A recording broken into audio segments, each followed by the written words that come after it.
how big this scroll is as you come all the way around.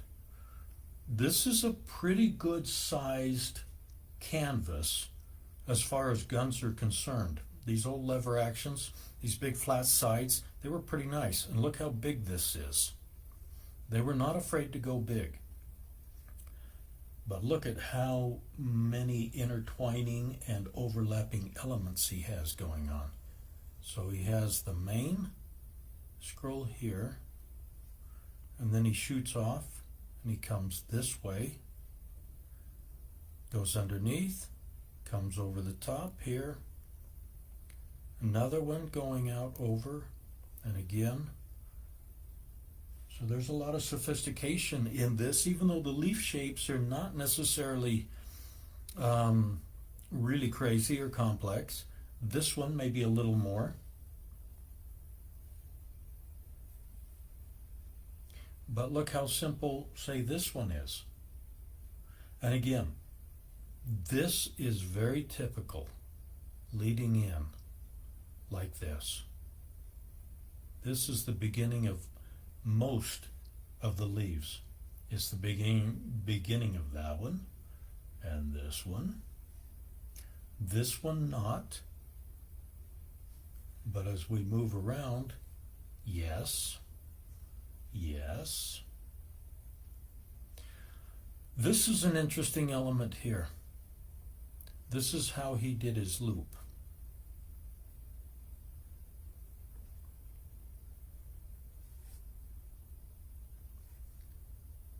Just put it out over the top, little loop there. All right, this is a good example also of background treatment. It was real common to bead punch the background, and they were not super small, but they weren't. They were like a size 4 to maybe a size 6, typically. Now that can be varied. You can make it.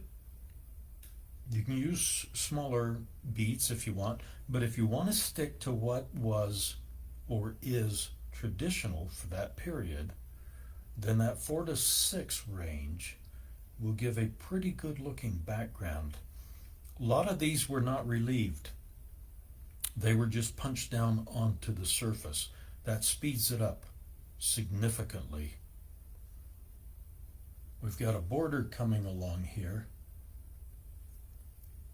And to fill space, here's my border. And to fill this space right here, he's coming right off the border, and then he's rolling. He's rolling his scroll off the border as well. I like that. Use those borders. Some of the scrolls can come off the borders, right there. And some don't. These aren't. So he's using a combination there. Here's another element. Well, let's look at a couple of things here. All right. Real nice treatment for the screw. This is not a starburst. He's fancied this up a bit. The way you do this is you cut these leaves first, and you will have to be kind of careful to get the spacing right on them. These get cut first, and then these get cut second. These little leaves in the back. The first thing you're going to do, though, is you're probably going to cut. Maybe not. So this line here is not the edge of the screw.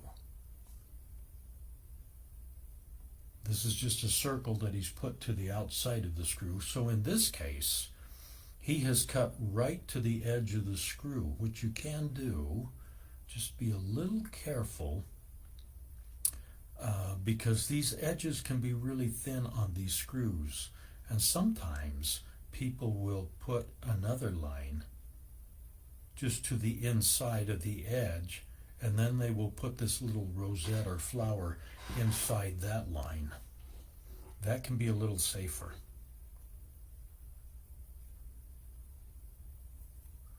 Interesting what he has done here. Fanning these little leaf shapes out just to fill space.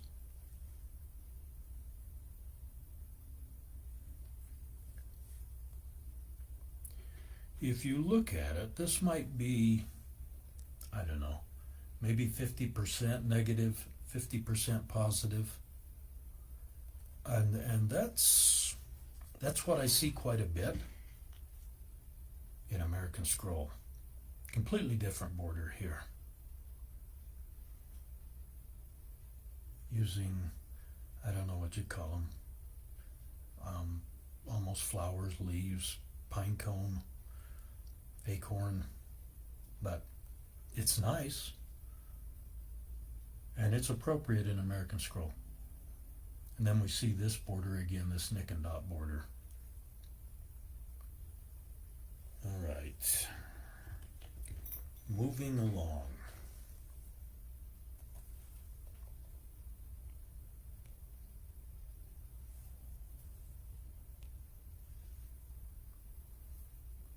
Okay. Couple things I want to point out here.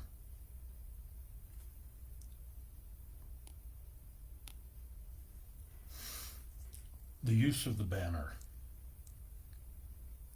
Really nice. Could put a name in there, could do a lot of things with it. Sometimes just throwing in some type of an inorganic element, man-made element, in the middle of all of this organic material looks really nice. I don't know what the intention was there. Usually when a banner is put in, it's because there is a name or something specifically for it, and not just the banner itself. But occasionally, you can just throw one in. Nicely done. All right, here's this nick and dot border, but in place of the dot, they've actually, if I can go up here and draw this so it's enlarged,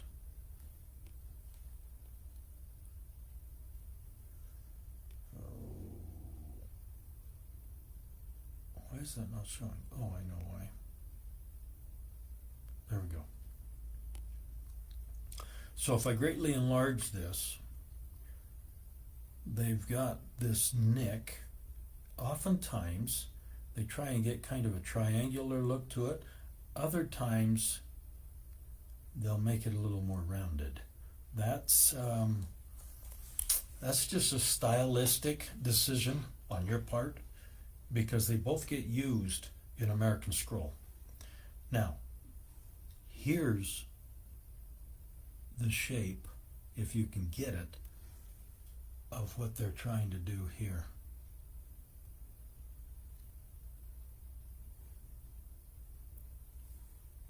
And you're just going to put your graver in and roll it real quick and out, in and out.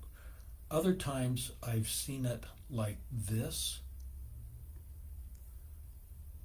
kind of like a football. And other times, as I said before, it's just a dot. And then I've also seen it done with a beating punch. So you have a lot of variety or different options with this type. But this is one of the most common borders that you will see in American Scroll. And when it's done right, it looks really good. Even though it's simple, it looks terrific. I like it. Okay.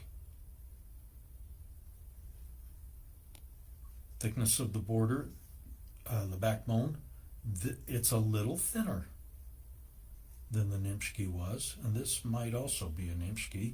It's just a little thinner in some of these places. Again, see this? That is this shape here. This is an Imshki, is the beginning of virtually all of these. And then the leaf that comes behind it will sometimes have a little different shape to it. Okay, how are they filling space?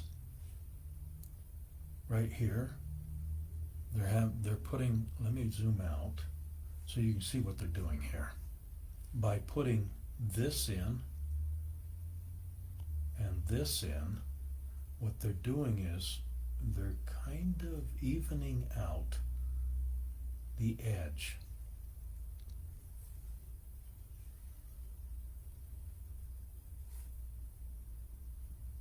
Nicely done. What do you do in between two scrolls? One that goes this way and then you roll off with another one. He's put a flower in here.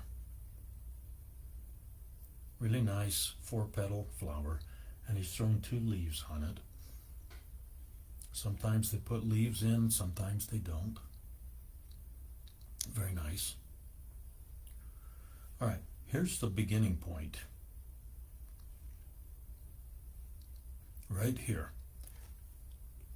And then if I was to show you, he's going like this. He's rolling off and going like this. Loop-de-doop. That's how he's filling this space over here. He's doing it by looping and coming back. And then here. See, what happens is, if you don't do something like that, and what you have is this coming around like this, this would not fill the space. You would be left with a lot of empty space above and below. So if you want to fill that space, one of the purposes of a loop is to change the size of the scroll that you can have. By coming off of this one, now this scroll can be much larger and it's easier to fill the space. Same thing over here. So remember, one of the jobs of these loops is to help fill space when coming off the edge wouldn't do it. Here again, if I come off like this, it doesn't fill the space quite as nicely. So that's why he's using this design element coming out this way. Hope that makes sense. Besides, it adds a little bit of interest. Now, here